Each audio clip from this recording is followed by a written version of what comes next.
welcome to my channel. Today I'm going to talk about some unpopular opinions. I make this video to help me gather my thoughts about this subject as well. I really hope I don't come across as I'm bashing any person in particular or people that shop or buy from these brands, because I'm also included. So I've been dwelling a lot about fast fashion and gothic clothing brands lately. This all started in the last Black Friday on 2018. I was just, searching for good deals. I wanted to buy clothes, and I found myself looking at the same stores or brands over and over again, and I realized that everyone was doing the same. Goth fashion, like any other type of fashion, has their trends. So what was hip and cool back in my baby bath days, for example, is not exactly what is trending right now. 10 to 15 years ago, the most popular brands were probably, Lip Service, Raven, Sinister, for example. They were not exactly cheap brands, and I'm not sure if these are my nostalgia glasses kind of clouding my judgment, but I do feel like they had a more variety and diversity in terms of shape, in terms of styles, in terms of fabric even, that I really don't see on the popular brands today. I really like the term alternative fashion because it's really broad, and to me alternative means that obviously you're alternative from the norm or alternative from the mainstream. When it comes to fashion, I take that not only in the sense of the aesthetics, so obviously alternative fashion means that you're not going to look exactly like the standard person, let's say. I also hope that it means alternative in the terms of practices. Maybe that's just my wishful thinking, but I would really like to believe that alternative fashion also promotes more diversity, more originality, and better practices than the mainstream fast fashion world. So what the heck is fast fashion? Because I mentioned it a couple of times now. Fast fashion is an approach to the design, creation, and marketing of clothing fashions that emphasizes making fashion trends quickly and cheaply available to consumers. So fast fashion is cheaply made clothes, but that doesn't necessarily mean that they're going to be sold for cheap to the consumers. And also they're not made to last because they're cheaply made. That results in us constantly buying clothes like they are disposable, which is not great for the environment and not great for our finances either. There's this really cool app I found out by watching Sarah Hawkinson's channel. She is a YouTuber that talks a lot about fast fashion, and the app is called Good On You. And it really helps you see what impact brands have on the environment, how well they treat their workers, how friendly they are to the animal cause, among other things. The rating can go from we avoid, of course the lowest, to great, which would be the best one. And it can really help you decide if you want to continue supporting a brand or not. I'm really sorry and disappointed to say that all the goth brands that I've searched with this app and was able to find were rated really low, or the lowest possible. They just don't share enough information that we as a consumer have the right to know about their practices. I don't know about you, but I really do care about where I spend my money, and this left me kind of sad. It feels like we are very quick to point our fingers to more popular mainstream brands, but we don't do it within our community. So why do we buy fast fashion? Everyone buys fast fashion because it's just the most convenient way, and goth brands are included here. It's just a brand that everyone knows, that you know how to buy, that it's quick to buy, it's, let's say, affordable, because I don't feel like goth brands are super cheap. You see these brands being promoted constantly. Sometimes we're not even aware. It might be an ad, or it just might be someone, doing an unboxing, a haul, YouTubers, Instagrammers, or maybe someone just tagging their photo wearing the clothes of that brand. And I'm guilty of doing that as well, because sometimes people ask me where I get my clothes, so it's just easier for me to tag the brand on my photos. But what this causes is that we are constantly being bombarded by the same exact brands over and over again, that we forget that there's other options besides those brands.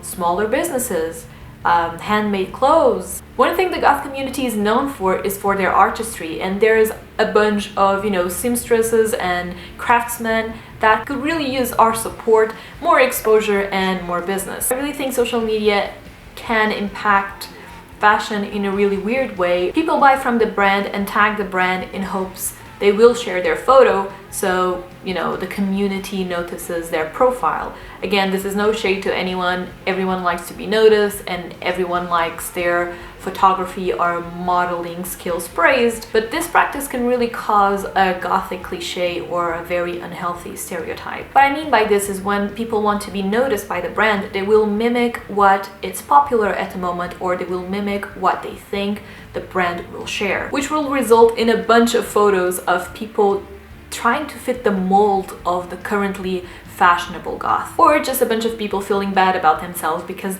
they cannot fit that current mold. If you scroll the feed of any of the most popular gothic brands, you will see an undeniable beauty standard, which will usually consist of young, skinny, white girls. Very alternative to the mainstream. Yes. I would even dare to say that most mainstream fashion brands have more diversity when it comes to body types and beauty than goth brands.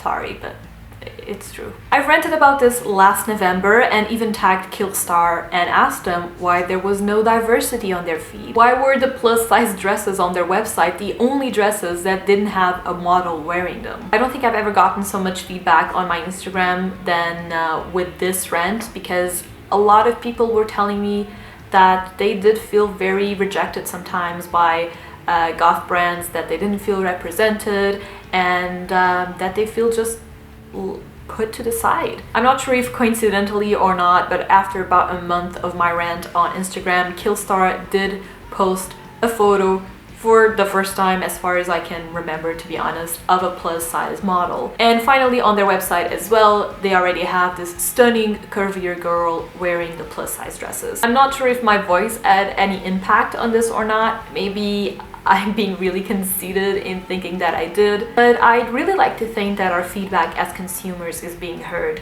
And if you and I and all of us together ask for better practices, more diversity, more originality, and more clarity, then brands will have to listen to us if they actually care. If they don't, then maybe we should spend our money elsewhere. So what was the point of this video? I just really wanted to gather all my thoughts about this, and I think it's very important for us to remind ourselves that brands have to impress us and brands have to please us, not the other way around. We cannot be afraid to criticize brands and to tell them what we think it's wrong because we're too afraid to be put on a blacklist, or because we're afraid to lose a potential sponsorship. We should promote all types of beauty and really break the stereotype that goth is young, white, and skinny. We should support each other and our community, and that includes small businesses. I'm not saying that I'm not going to buy from fast fashion ever again, because most likely I will, but I will try my best to be more aware and more mindful of what I buy and who I buy it from. I think that's gonna be my New Year's resolution. Just how many clothes do we need really? I'm gonna buy a little bit smarter to be a little bit better to the environment and also a little bit better for myself. I really hope that this came across as a positive message and not like I'm lecturing anyone, because I'm no one to lecture anyone how they should, what they should buy or what they should do with their lives. I just hope this was something that maybe made you consider about your purchases, or you know, your views on fashion and goth brands, I guess. So don't forget to leave a comment if you have anything to say, and if you like my content, please subscribe. We just became 7,000 people all of a sudden. Wow, what the, thank you. And I'll see you guys next time. Bye. Sometimes I just feel like everyone is doing cosplay for American Horror Story Coven. I'm not sure if I'm the only one.